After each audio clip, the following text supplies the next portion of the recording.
These are all the things that go in my homemade chili oil. It tends to change based on what is good, what's in season, what I feel like having in it. Classic Sichuan chili oil is just two things, hot oil and chili flake. All this extra aromatics, the flavoring and stuff, this is all proprietary depending on the restaurant, depending on the person, depending on the brand you're buying. The point of this video is to show you the process and the steps that comes with making the chili oil, as opposed to telling you exactly what goes in it, so that you can eventually come up with your own chili oil.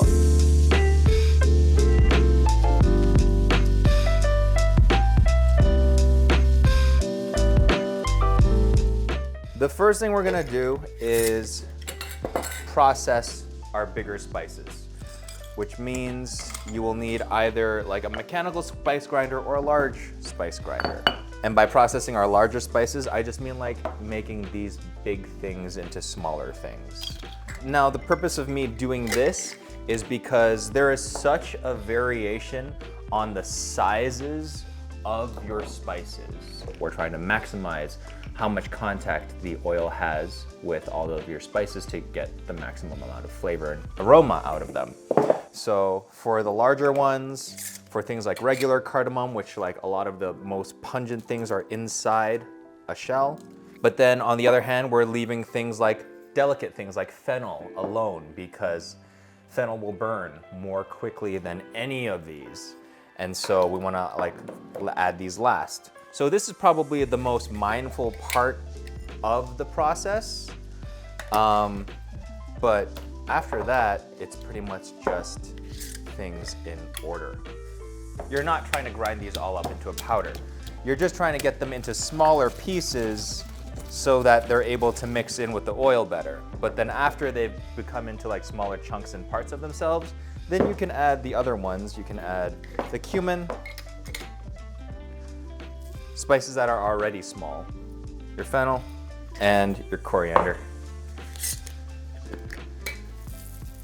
Open up all of that. And that is the basic core spice mix for my aromatic spice mix today for the chili oil.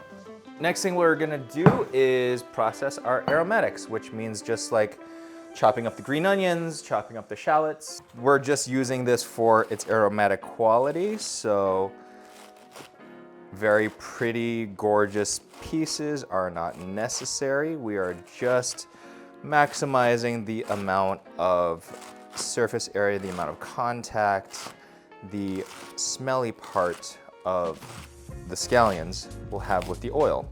Obviously, I'm making a lot. You don't have to be making anywhere near this much, but it is easier just to do this if you go through a lot of chili oil, which we do in this house. Shallots are one of the more interesting like aromatics. To a lot of people, they are not optional. To me, they are. They add a very nice sweetness to it. And if that's what you're looking for, then great. But that might not be what you want. If you want your chili oil to be more versatile, you may want to like leave this out, but you know, I'm feeling this today, so we're gonna use quite a few of them. But normally I don't use them at all.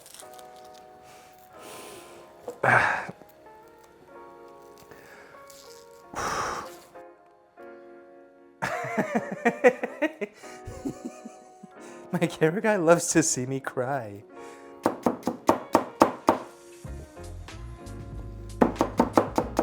Whether or not people want to toast their spices in the beginning is kind of like, I think, up to them. It's a matter of preference. Because you're going to fry them, you're going to hit those temperatures anyway. So does pre-toasting your spices really like get all of that out? I don't know. It's a habit that I do just for really, really quickly with my initial aromatic spices. So I haven't checked, but my chili oil is good, so why mess with it? So when you're toasting your spices, your spice mix, you just stir it around on like a lower heat until about right now. Wisps of white smoke start coming off. It gets really, really nice and fragrant. Everything is just starting to smell real good. And like this is where you kind of get a feel of like where the character of your oil is going. You can stop the toasting with this induction setup. You can stop it pretty quick and take it off of the heat and continue on with maybe if you want to add some more cinnamon or add some more cardamom or more coriander into this, you can do that. But now this is good. This is like, it smells great. And we can add in the oil now. For chili oil, you want to add like a neutral oil. I'm doing peanut in mine, but you can use soybean or rice bran oil or vegetable oil or canola oil. I would recommend against canola oil just because it has a fishy taste to me. It doesn't taste great on its own. And when you want to use like a neutral tasting oil, you want one that tastes as little as anything as possible. So also corn oil, avocado oil, if you're like a millionaire, grapeseed oil as well. And now I want this to get up to like 350, 375, no higher than 400 degrees. But the time it takes to come up to that temperature is the time it takes for the steep to happen.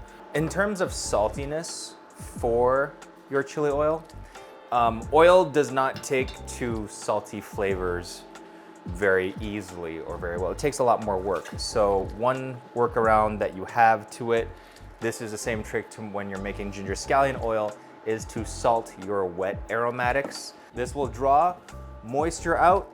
The moisture will mix in with the salt and the salt will go back in with these aromatics that will more easily infuse with the oil. I should use a much bigger bowl for doing this part, so I'll be getting that. So mix in the scallions and your shallots with some salt. And once we've hit the correct temperature, we'll add these to this and then let that steep further. Everything that's going in from here and here out will actually be strained and filtered out of the finished product. There will be stuff in the chili oil, but that doesn't come till like a second phase. I am reading about 340, 350 on the thermometer, so I'm going to add in very slowly, very carefully, the wet aromatics. There will be bubbling, but this will also drive the temperature way, way down.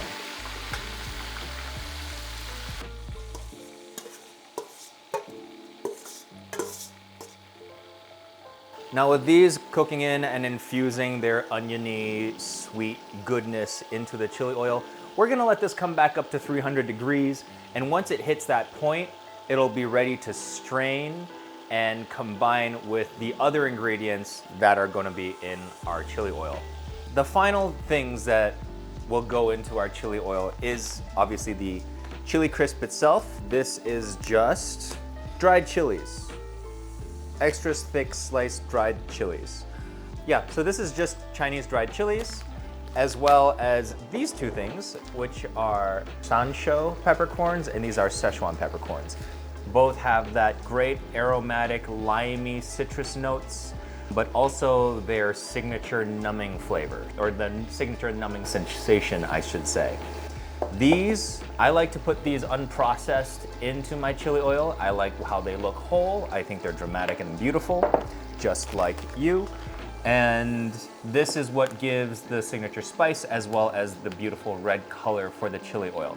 So what I'm going to do is I'm gonna put these in a metal bowl and then pour this on top of that and allow the residual heat from the chili oil to like cook into this. When doing this, always make sure that you're using a metal bowl. If you're doing this with like a glass mason jar, you run the risk of it exploding and you having glass and oil everywhere. Plenty of green, plenty of red. And once your oil has reached 300 degrees,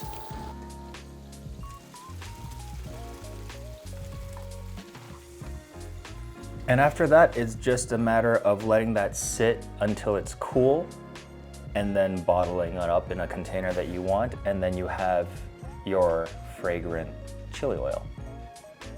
This was supposed to go in with the peppers and all of that stuff, but that's fine. I just realized that now. If you're going to add like super spicy peppers, super spicy chilies, best practices would be to grind them up into this thing. It's like a spice grinder, just for the sake of your lungs, just for the sake of everything else that you ever do with this. This is a stainless steel mechanical spice or electrical spice grinder. This, you can wash it out and use it for other things. This might be spicy for a minute.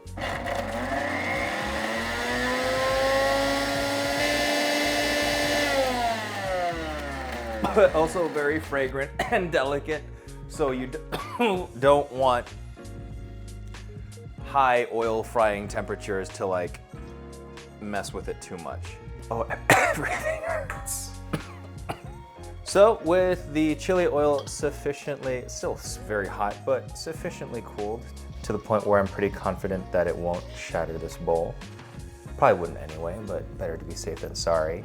And also it has taken on this beautiful red color from the chilies that are in there. I thought I'd be able to transfer this in and show you exactly what we are looking for here in terms of redness, in terms of aroma and flavor. You smell all of the spices. There's a sweetness to it, and there is, you know, an obvious heat. So yeah, that is making your own chili oil, and this stuff is great on everything. You'll notice that I didn't put that much salt in it. It kind of acts like MSG in a way, where it like shouldn't really have its own flavor, but it brings out the flavor in already inherently salty foods. So noodles with some soy sauce and some garlic, elite. Fried chicken, amazing. Pizza, so good. Mac and cheese, just unmatched. Just all of this stuff. If it's already salty, if it's already savory, and you add this on top of it for a little bit of extra kick and bliss, that's really all you need. And that's it. That's chili oil.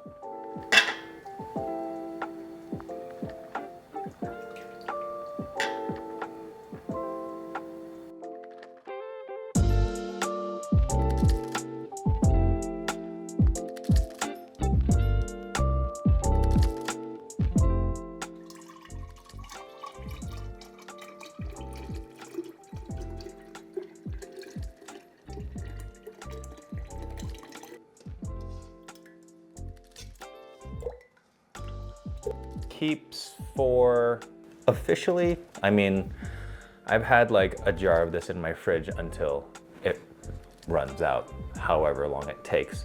But like, you know, officially, so that I don't get like sued, 30 days in the fridge. No longer than 30 days in the fridge.